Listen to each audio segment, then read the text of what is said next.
Another thing that's going to happen is following the lead of African Americans who had remarkable success fighting for equality, we're going to see other groups rise up and demand their own equality. African Americans, Hispanics, gays, and others will have their own civil rights movements.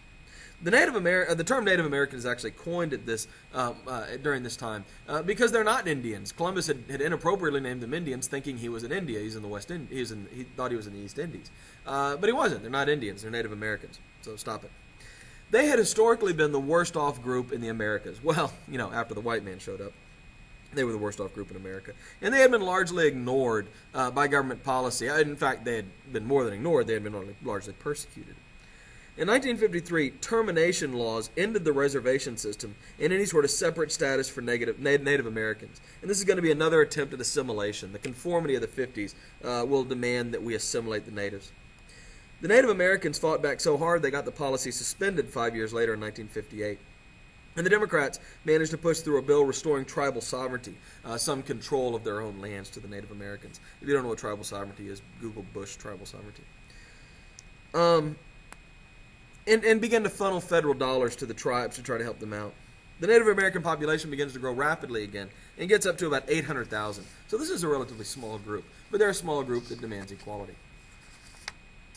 By 1961, more than 400 Native Americans go to Chicago, and they declare their right to self-determination and their right to preserve their culture.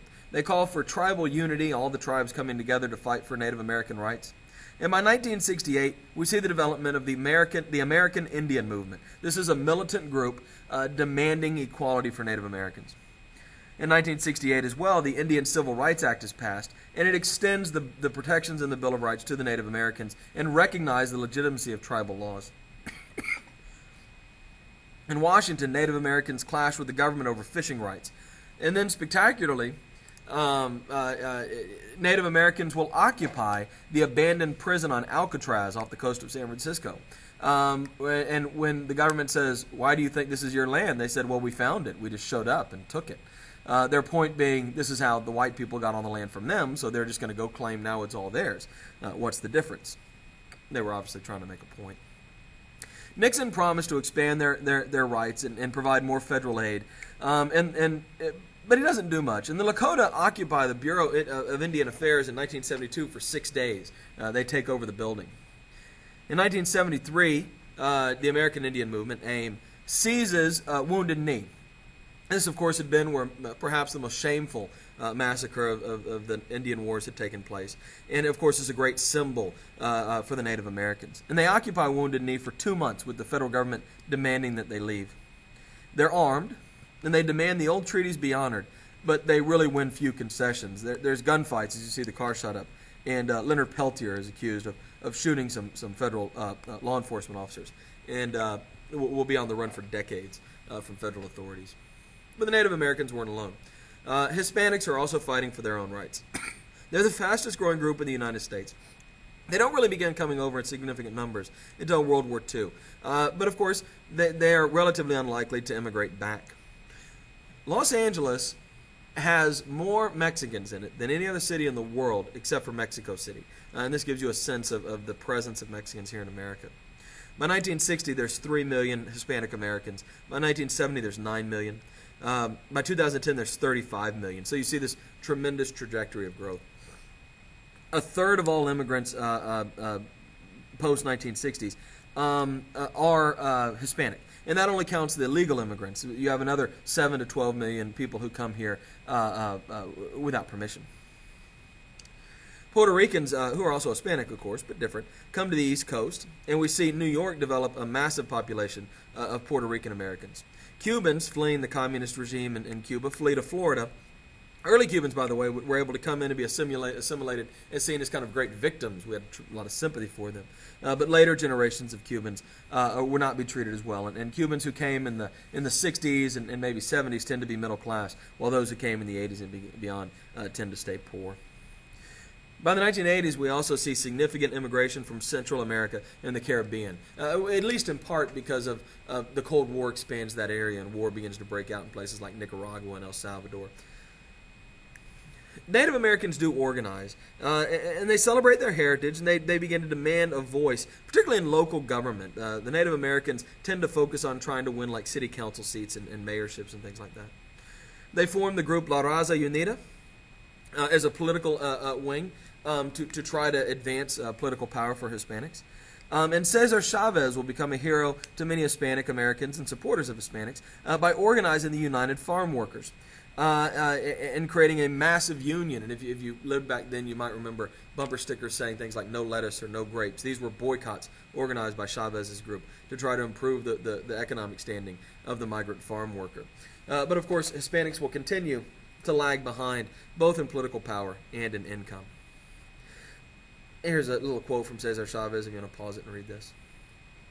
A final group our third group I want to talk about here, it's not the last one, is gays. This is the most controversial of the group because I think many Americans at the time did not accept the idea that people were born gay. A lot of people saw this as a lifestyle choice, and so somebody might say, well, if you're born Hispanic or you're born Native American or you're born black, I can get behind that because that's not your fault. But you chose to be gay.